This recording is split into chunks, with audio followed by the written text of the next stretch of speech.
նայում ես հեծի վիճակը լացդ գալիս է այդ աշխատողները ինչ պայմաններում են։ Բայց այս սարքեիք հեծը գոնե ձեր աշխատողները նորմալ պայմանում աշխատեին։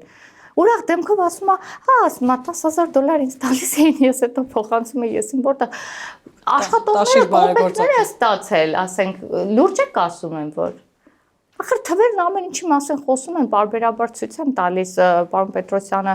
իր էջում անընդհատ թարմացված տեղեկություններ է, ու շատ լավ է, որ պարոն Պետրոսյանը այդ ամեն ինչը ժողովրդին ցույց է տալիս։ Ասենք ինչ եք գնացել գյուղերում, որ ինչ խոսեք,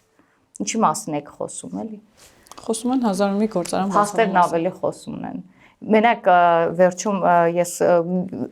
ուշադրություն դարձրեք Գյումրիի հենց հեծի մասնաճյուղի, ասենք պոլերը,